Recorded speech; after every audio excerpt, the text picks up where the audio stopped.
Hello, I'm Jonathan Friedman, Admissions Director and Associate Professor at the International Institute for Secular Humanistic Judaism. An important aspect of IISHJ is providing adult learning opportunities and resources, along with our professional training programs and publications. With that in mind, I'm delighted to chat with Phil Zuckerman, Professor of Secular Studies and Sociology at Pitzer College in Claremont, California, and the author of What It Means to Be Moral, The Non-Religious, Understanding Secular People and Societies, and numerous other books. Phil, thanks for joining me. Good to see you, Jonathan. Thanks for having me. The Secular Studies program at Pitzer is the first of its kind in the US. How did that program get started, and what exactly is secular studies? Yeah, I'll start. So basically, the social sciences, be it sociology, anthropology, psychology, uh, are about the sort of study of humanity and humans, what they do, how they think, how they behave, political science, linguistics, sociolinguistics, especially. So a large chunk of academia is trying to understand people, why they do what they do, think what they think, believe what they believe, vote the way they vote, et cetera, et cetera, et cetera. And there are a lot of people on planet Earth, and always have been, who are humanists. They don't believe in anything supernatural. They believe in humanity to solve humanity's problems. They have a naturalistic worldview. They don't believe in anything supernatural. They find meaning existentially through their work, through their relationships, through education, through sports, you name it, but not through anything religious. And they're a big chunk of humanity. And as I said, they always have been, but there was no real disciplinary home to study or analyze or understand them within the social sciences, nor the humanities, by the way. Religious studies, is interdisciplinary. Some religious studies professors do more social sciencey stuff, some do more um, humanities work. Um, it kind of, but either way, in religious studies, there's the understanding that religion is a big part of human history, a big part of human culture, a big part of human psychology. So it is given a needed and worthy place in academia. The study of religious life, religious people, religious thought, past and present, is an important pillar of what academia is all about. But the problem was there was no academic home or context. There were no journals. There were no conferences. There were no departments. There was no structured academic conversation being had around secularism, be it political secularism, humanism, atheism, agnosticism, irreligion, religious indifference, all these different, and how that intersects with our psychology, our neurology, our societies, our culture, how we raise kids, our ethics, our morals, all that stuff. So it wasn't just me. There were people all over planet Earth recognizing the need to study the secular with as much discipline and rigor we do any other category of humanity or phenomena within the social historical world. And so that was the idea, was to have a place where academics who have an interest in studying the secular, past or present, in whatever manifestations possible, humanities, social sciences, had an academic home where we could have our own journals, we could have conferences, we could offer courses, even maybe degrees, much like any other discipline, most obviously being religious studies. So that's what it is. How it got started was, fortunately, Pitzer College is a small liberal arts college that was founded in the 60s that has a real spirit and ethos of innovation. And I'm just lucky and fortunate to be an employee here. I got hired here back in the 1990s. And there's a lot of room to try different things, new things academically, how we teach classes, what classes we offer, even what kind of departments we can construct. And so I had some colleagues in political studies and history and philosophy who were also interested in secular studies. And we had some retreats where we talked about kind of the classes we already teach and classes we might want to teach. And could we create a program that a student could actually major in? And what would that look like? And when we had it all teed up, we wrote up a proposal. It had to pass academic standards committee, it had to pass the faculty executive committee, and it had to be voted at a faculty meeting, and it was approved. We have field groups at Pitzer, not we don't call them departments because we don't have our own budgets, and it was approved back I think in 2011. And ever since we've existed, our courses have expanded. We've had some students major in secular studies, but most don't for various reasons. And anyway, there you go. So here we are. And since then, all over the world, there's been developments. There's now two peer-reviewed academic journals. One is called Secular Studies, published back east. Another is called Secularism and Non-Religion, published internationally. We've had many conferences. There's a non-religion and secularity research network. There's Understanding Atheism. There's been a lot of academic expanse on this front. So we're just part of that. What sort of students are attracted to the program? Is it students who identify as secular, maybe religious students who are interested in understanding their neighbors? Uh, Mm. Maybe a combination of those? I'd say that the people that take our classes, it runs across. You have some students who identify as secular and want a deeper understanding of themselves, their families, their cultures, their friends. And there are some people who are just interested in religion and want to understand secular approaches to these questions. But I would say those that choose to major definitely tend to be secular themselves. And they tend to be interested in philosophy. They tend to be interested in religious studies. Often what happens is students are interested in religion and the questions that religions grapple with. So they think, "Oh, I guess I want to be a religious studies major." And then they end up having to take classes that really don't interest them, history, church history, scriptural analysis, and then they see what we're offering and they go, whoa, that's really, we offer classes on history of secularism, political secularism, sociology of secularity, morality and secularity, those kinds of things. And they're like, oh, this is really, I didn't know. So they'll take one of our classes and they'll say, this is really what I'm interested in. A skepticism and a religion class, classes that debunk religion. I mean, not all of our classes are about critiquing religion by any stretch of the imagination, but some are. And so, some are sort of intellectual history of skepticism and so on and so forth. So yeah, that's who we tend to attract. Yeah, when I was undergraduate and also a master's student, I did religious studies. Not being a religious person or identifying myself as religious, but being curious, like you were saying before, why do people believe these things? Why are communities Exactly. formed around these ideas and so forth? Exactly. And I think a lot of us have those questions, but what I noticed in religious studies, Pan bless them, but I've taught in religious studies over at Claremont Graduate University. So that I've gone to religious studies conferences, and my sense is that even if the religious studies instructors or students aren't personally religious, although they might be, there's a general understanding that you don't deconstruct religion. It's impolite, it's not appropriate. I mean, I remember teaching a graduate student, a bunch of graduate students. It was sociology of religion, but it was for students in the religious studies program. And, you know, I kept saying like, well, if these things aren't true, how do we explain why people believe them? I mean, that's a big, and they kept saying, well, that's not really important. And they were most of them Christians. So I said, well, do you think that the claims of Islam or Buddhism are true?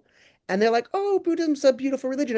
I know it's a beautiful religion. I'm asking you if you think the claims are true.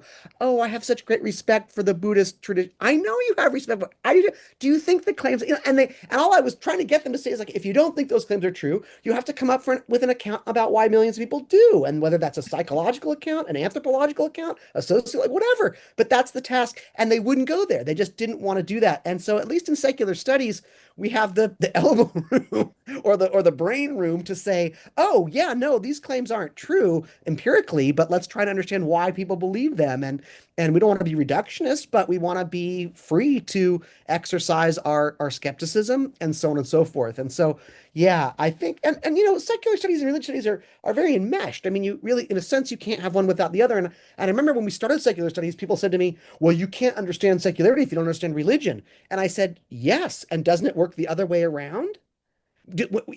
when people decided to offer secular studies classes, did anybody say to them, well, you can't really understand, theism if you don't understand atheism? No. No one said, well, you can't really understand the history of religious, development over time if you don't understand the history of skepticism and secularism and irreligion over time. And so I even remember getting an email from this famous guy called Peter Berger in sociology and religious studies, mostly in sociology, but he wrote a lot on religion and he was a believer himself. He's since died.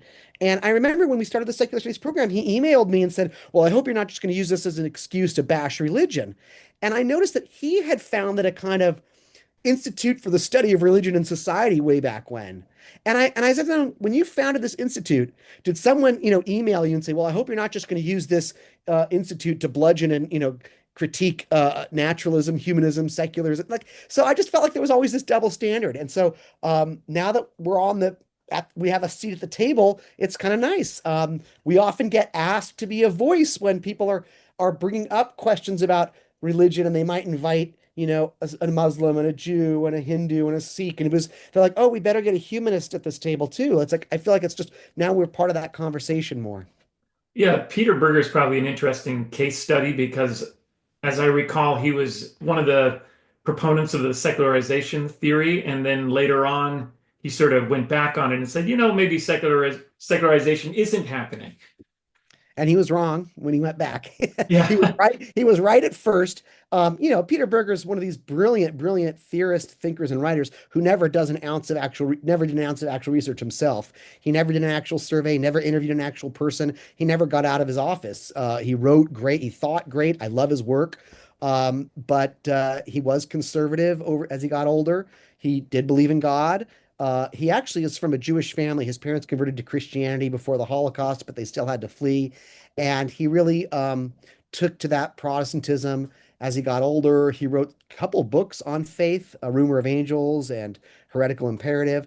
And I think he just got swayed by the lies of Rodney Stark as he got older and said, oh, I was wrong. Well, he was wrong about being wrong. And our latest book is called Beyond Doubt, The Secularization of Society, where we go through all the data. But anyway, and he also hit on somebody I know, which is, fine, but in this day and age, you're not supposed to do that. You're not supposed to invite a graduate student onto your couch and touch their knee, but he did. So haha. And I'm just gossiping there, lush and hora, so that's bad of me. But now that he's dead, I feel like I can. I don't know. I'm kind of angry at Peter Berger, as you can imagine. yeah, I get Because it. I just think he was so brilliant. And yet I was just so pissed by the way he embraced this nonsensical religious economy stuff that has since proven completely bankrupt. Anyway, that's another story. Yeah. So, as you know, there's a long and rich history of secular Jews. What do you think makes Jewish people or the Jewish experience so compatible with secularism? So this is a perfect example of the kind of question we would ask in secular studies.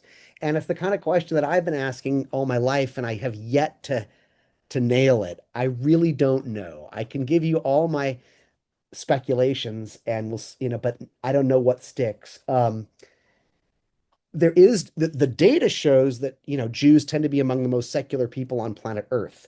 If by secular we mean not holding supernatural beliefs, there's different ways to be secular. There's belief aspects, behavior aspects, belonging aspects. So while Jews are very high in the belonging category, they will identify as Jews. They will say they're part of the Jewish people more often than not. They'll even go to synagogues, even though they don't believe what's being pontificated by at the Bema. So Jews are among them. When you ask Jews about their specific religious beliefs, and I mean all over the world, I don't just mean American Jews, I mean Jews in Argentina, Jews in Germany, Jews in Israel, Jews in Russia, they're among the most secular. They're the most consistently having a naturalistic worldview, don't believe in miracles, don't believe in life after death, don't believe there's a father God controlling everything, et cetera, et cetera, et cetera. And yet, and there's a strong, strong, of course, history of Jewish secularism going back to the Haskalah. But even before, you can find traces of skepticism even in ancient rabbinic writings. So there's a history of secularism a seed of secularism that's always and skepticism that's always been there. Just you can read Koheled, the book of Ecclesiastes, it's right there. That's my favorite book of the Bible. But anyway, so the question is why now are Jews tend to be so secular? So the first thing I'm going to say is it's going to be short-lived. I don't think it's going to last. I think religious Judaism will overtake us just demographically. I think Orthodox Jews have a lot more babies than secular Jews. Secular Jews have fewer kids and tend to intermarry. So while there always will be, I think, a sort of secular Jewish culture, I think it will be dwarfed by fanatical fundamentalist Judaism, and I think Israel will be a kind of Jewish Iran, or in a generation, if even less. That said, right now we have a lot of secular Jews. Most Jews I know are quite secular, and there are thriving humanistic Judaism communities all over. Again, not just in the United States, but all over, from Australia to Israel to Canada, and so on and so forth. So these are some of my theories, but I don't, I mean, one is that there's a strong tradition of debate within Judaism that allows us the freedom to be skeptical, to question, to doubt. That's highly celebrated. There's not a strong threat of hell in Jewish tradition and Jewish religion. So while most Christians or Muslims, the two largest religions in the world, are always fearful of their souls burning in hell if they don't subscribe to X, Y, and Z. That's never been a big threat to the Jewish people. That to my understanding, I could be wrong about that. Maybe there were times in our history where we were very scared of God to punishing us, but that fear of eternal torment in hell is really prominent in Judaism. I mean, in Christianity, Islam, and not in Judaism. There's a strong celebration of education and intellectualism in Judaism, which lends itself, I think, towards rationalism, skepticism, empiricism. This strong encouragement to study. For most of our history until the establishment of Israel, we couldn't be warriors, we couldn't be strong men, we couldn't be, you know, a man's reputation, it was a man's because it was very patriarchal, was based on knowledge and learning and nothing more. It was rarely based on, our vast holdings of land. We often couldn't do that. It wasn't based on our physical military prowess. We often couldn't take up arms. It was it was illegal. We weren't allowed to. We were living in diaspora. And so really, our avenue for respect, for authority, for being high on the pecking order has been one's intellectual abilities and I think that lends itself towards a certain skepticism and secularism and rationalism, like I said. I think also, I'm going to go to the Haskalah. My understanding is that in the 1800s, where most Jews lived in Eastern Europe, the vast majority of the world's Jews prior to the Holocaust lived in the Pale of Settlement, Poland, parts of what is today Russia, Lithuania, Hungary, Belarus, Ukraine, that whole region. There was a movement among the writers, the thinkers, the activists, the workers to see religion as part of the problem and not part of the solution. And there was an embrace of kind of literature and progressive politics that kind of replaced faith in a Messiah, and faith in a Mashiach was replaced by a faith in political redemption, whether that came in the form of communism, socialism, Zionism, anarchism. Jews really thronged to those movements more in greater numbers than than others proportionally, and an embrace of science, an embrace of feminism, an embrace of culture, and literature as a better answer to addressing existential problems than prayer. And that seemed to explode and really took off. And then you have the Holocaust. And I think it's always notable that, most of the people fought, that took up arms were secular Jews, be they Zionists, be they Bundists, be they humanists, and, the religious turned towards their religion, which, maybe comforted them, but certainly didn't stop the trains. You had to blow up the train tracks to stop the trains. And those were, by and large, 90% of the people that took up arms in all the ghettos, in all the concentration camps, in all the death camps were secular Jews, usually, again, Bundists and Zionists, who saw their redemption not through God, but through their own hands and the work they could do. Now, after the Holocaust, I don't really know how to explain, because usually trauma causes people to become more religious. So, you might think, well, that was such a trauma. You can't have more of a trauma. Why wouldn't Jews become more religious? But they didn't. Most Jews didn't see religion as an answer anymore. They moved away from it. And the founders of the state of Israel were by it, other than some, there were some religious Zionists, but most were humanists and secularists. And so I just don't know. Is it our intellectualism? The other thing too about Judaism is we've always been a, how can I say this, a religious minority in that we've always existed in either Christian or Muslim lands where we didn't accept what everybody else, we didn't believe Jesus was the Messiah. We didn't believe Moses was a prophet. So we were always kind of doubters of the main dominant faith, which maybe primed us to kind of, once society became more secular, we were able to be like, that's the ticket. Let's just do that. But I really ultimately don't know why it is we're so secular. I'm curious if you have any guesses. Yeah, I think it does have something to do with living under the repressive rule, Mhm. generally speaking, of other religions and sort of seeing the disastrous implications of that. And certainly, even Nazi Germany was its own form of religion. Absolutely. Absolutely. I agree. Yeah. Cool. Yeah, and I think certainly the generations born after 9/11 in the United States, across the board, Jews included, except for the extremists, I think do see religion as a social ill more than a social Exactly. support. Yeah. Exactly. So along those lines, religiously unaffiliated people are now the largest group along the religious affiliated spectrum in the United States. So what do you think that is? Hmm. Well, in the US specifically, I mean, I just have why are there so many non-religious people now? Is that what you're saying? Yeah. Yeah, I think again, this is the bread and butter of secular studies, explaining things like this. And I would say that there are sometimes large universal causes of secularization. And by large universal, I mean if it happens anywhere, it will produce a more secular population. And then there are sort of national specific, historical specific things that can occur that, might cause it in Vietnam, but not in Bolivia. Like, there's something particular there. Um, so for example, Darwin was British, and Darwin's ideas were first promulgated in the UK. So I mean, there's got to be some effect on British society that is particular to Darwin's influence that you're not going to find in I don't know, Peru. Um, it has to get there.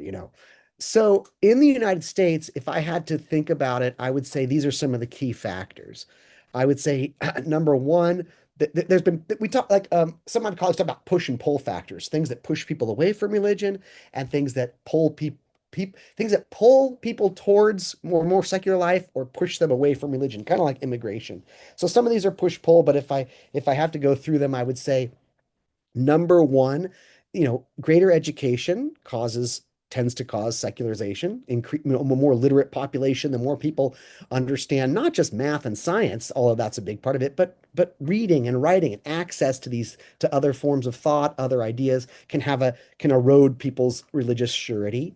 I would say access to the internet is linked to that. So the internet not only connects people to information they otherwise wouldn't have seen, but it also connects them to non-believers, and it creates an ability to have a community of non-belief and find people who share your skepticism, whereas that just wasn't the case before the internet. If you had doubts, you had them alone, and it's hard to maintain that. But when you find community, it helps sustain what Berger called plausibility structures. It makes things more plausible when you have people who share your worldview or share your beliefs.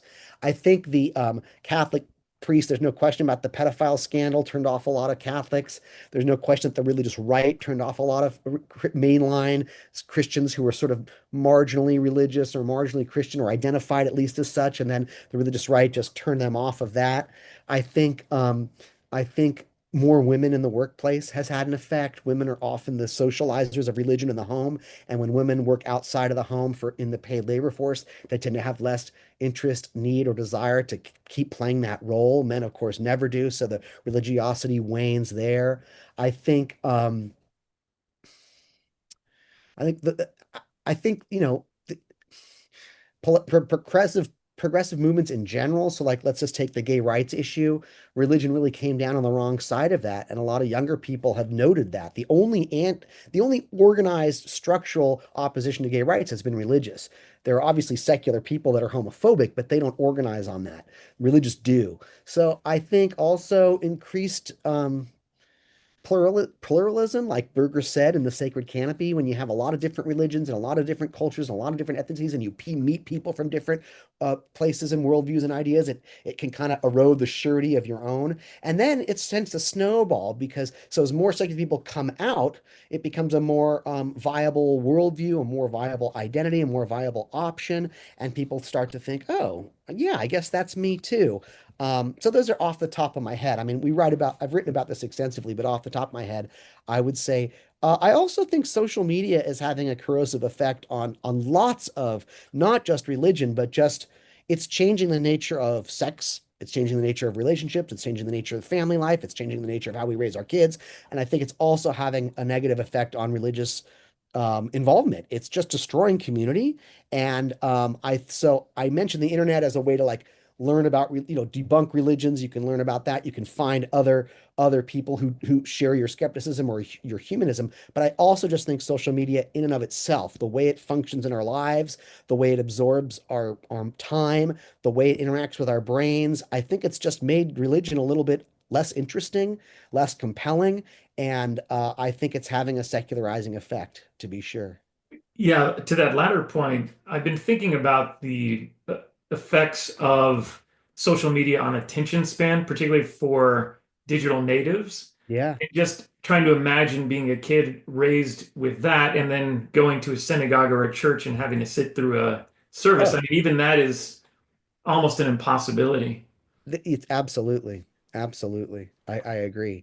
And what will happen, of course, is, you know, yeah, no, I mean, my son can't even watching TV is boring to them. They have to have a second screen at all times, whether it's a game, whether they're texting, like just sitting and watching a movie bores them out of their mind. So yeah, there's no way they can sit through a sermon. So that's definitely the attention span issues part of it. But I also think it's just changing the nature of human relationships and human institutions. It's changing the nature of, for example, academia and colleges. So I just think it's having a deleterious effect on religion too. Humanistic Judaism borrows some of the framework of Jewish religious life, the calendar, holidays, life cycle events, and so forth, but is a secular and non-theistic movement. Do you see value in secular groups retaining certain structures inherited from religious systems? Absolutely. I think there's a lot of good that religious involvement does for people, for society, for social capital, for humanity. I lived in Scandinavia for a few years, and I saw how they too are very non-theistic. I mean, your average Dane, Swede, or Norwegian does not believe in God or Jesus, but they have a strong sense of heritage, tradition, and community that is often rooted in a Lutheran past. So they still like a lot of the Lutheran rituals. They still find meaning in them. It bonds them to each other. It connects them intergenerationally. And I think it's kind of a beautiful thing. When I participated in or observed Lutheran ritual, I felt there was value there. Much the same way I feel when I attend synagogue. Um, Unfortunately, if you know the Hebrew, it kind of can ruin it for you. If you don't know the Hebrew, then it's just those sounds that you knew growing up. Oh, that song, I know that melody. I can make these sounds. I don't know what they mean, but it sounds great. Unfortunately, I did live in Israel. Well, I mean, unfortunately, I learned Hebrew, and that made the prayers unsayable or unsingable for me. I was like, there's no way I would ever say this in English, and I'm not going to say it in Hebrew, and I'm not going to say it in front of my kids. So, but there's value in coming of age rituals. There's value in knowing where you're from. There's value in in feeling like you're part of a chain of memory, that your descendants and your ancestors or your ancestors and your descendants are connected somehow. So my children had secular bar and bat mitzvahs. We have secular Passovers with our family. We celebrate Hanukkah in a secular way. Trying to think, sometimes Purim, but that tends to fall away. A lot of the holidays we don't, Tu B'Shvat and I don't know, Simchas Torah we're not down with, I guess. But I would say there's tremendous value, especially since so many Jews are humanistic and secular in their worldview. It's like, what are we doing? I mean, if most Jews were devout and religious and we were just, 5% on the fringes, I would think, well, we're just these oddballs. But it's the opposite. Most Jews don't believe in the supernatural nonsense, but they feel a strong connection to their Jewish heritage. They feel a strong connection to their ancestry. They want their children to have that community and that connection as well. So to me, humanistic Judaism serves a real purpose and a real need. Will that sustain over the generations? That's yet to be seen. But I know it's of tremendous value right now to a lot of people. Well, thank you so much, Phil, for joining me. You bet. Thank you for doing the work you do. Yeah, and to our audience, thanks for watching.